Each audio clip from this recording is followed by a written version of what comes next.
नमस्कार मित्रांनो, मी हेमंत.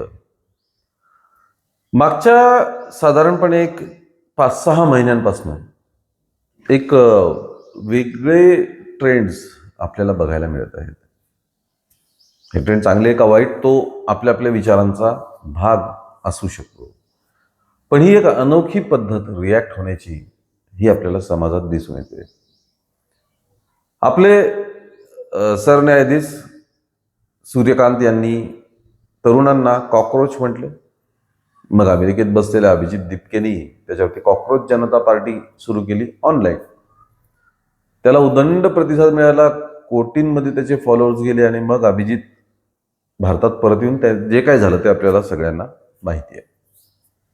याने एक एक्झाम्पल सेट केलं, एक पद्धत नवीन जन्माला घातली रिॲक्ट होण्याची, प्रतिसाद देण्याची. त्यानंतर आपल्याला माहिती आहे मग इथेनॉलवरती सुद्धा अशाच पद्धतीने एक डिजिटल पेज तयार झालं, त्यालाही लाखो फॉलोअर्स जुळत गेले. त्यानंतर रिझर्वेशन हटाव ही एक पद्धती सुरू झाली, त्यालाही लाखो फॉलोअर्स मिळत गेले.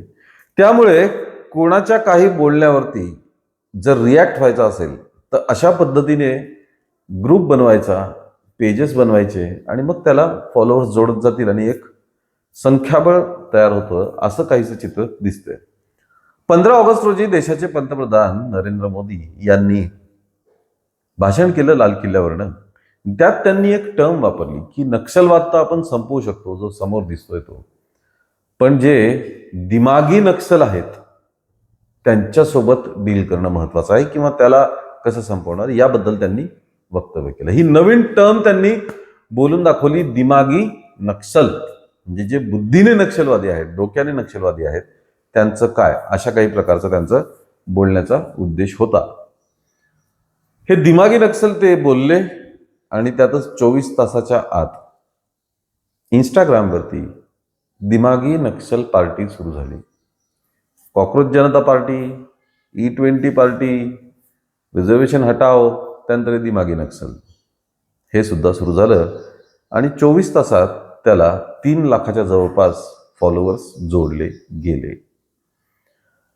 मित्रांनो, ही आता यातलं राजकारण जे आहे ते पुन्हा नंतर कधीतरी आपण बोलूया. हे नेमकं काय आहे आणि कुठपर्यंत जातं ते सुद्धा बघणं महत्वाचं आहे. कॉकरोच जनता पार्टीचं जे आंदोलन होतं ते कुठपर्यंत आलं, शेवटी शिक्षण मंत्र्यांना राजीनामा द्यावा लागला, हे आपण बघितलं. आता हे सुद्धा कुठपर्यंत जातं त्यानुसार मग त्याचं महत्व ठरतं. मित्रांनो, यात आता कोणाला हे योग्य वाटेल, कोणाला हे अयोग्य वाटेल. आम्ही त्याच्याकडे बघतो ते म्हणजे स्पेशली तरुणांनी व्यक्त होण्याची ही एक पद्धत शोधून काढलेली आहे. सोशल मीडिया हा बेसिकली खूप स्ट्रॉंग कम्युनिकेशन टूल आहे, असं आपल्याला माहितीच आहे. संवादाचं एक अतिशय सशक्त माध्यम सोशल मीडिया आहे. त्यात काही गोष्टी चांगल्या, काही गोष्टी वाईट ह्या आल्याच. पण तरुणांनी आपल्याला एखादी गोष्ट नाही पटली तर त्यासाठी एकत्र येणं आधी शक्य नव्हतं. आपण बघितलं, स्वातंत्र्याचा काळ असेल किंवा त्यानंतरचे काळ असेल, मोठमोठ्या आंदोलनांसाठी लोक एकत्र येत होते. पण आता फिजिकली एकत्र येणं तितकं शक्य होत नाही आणि त्याची गरजही आता वाटत नाहीये. कारण हे सर्वजण जे एखाद्याच्या मताशी सहमत नसतील ते डिजिटली एकत्र येतात, असे काहीतरी पेज बनवतात, त्याला एक स्वरूप देतात आणि मग आपलं म्हणणं मांडतात. हा एक डिजिटल ट्रेंड नव्याने सुरू झालेला आहे. आता दिमागी नक्षल नावाचं पण पेज तयार केलेलं आहे. त्याला आता नक्कीच 3-4 लाखांपेक्षा जास्त फॉलोअर झाल्याचे, कदाचित त्यापेक्षाही जास्त झाले असतीलही. पण आता हे परत एकदा एकवटत आहेत. अर्थात हे पेज कोणी बनवलं? कारण कॉकरोच जनता पार्टीचं पेज जेव्हा बनलं होतं तेव्हा दिपके स्वतःहूनच समोर आला होता. त्याने स्वतः सांगितलं होतं. हे पेज बनवणारा अजून समोर तर आलेला नाहीये, पण त्याला आता लोक जोडल्या जात आहेत हे मात्र नक्की. बघूया याचं पुढं कशामध्ये रूपांतर होतं, किती मोठं होतं, का ताबडतोब संपून जातं, ते बघणं आता इंटरेस्टिंग ठरणार आहे.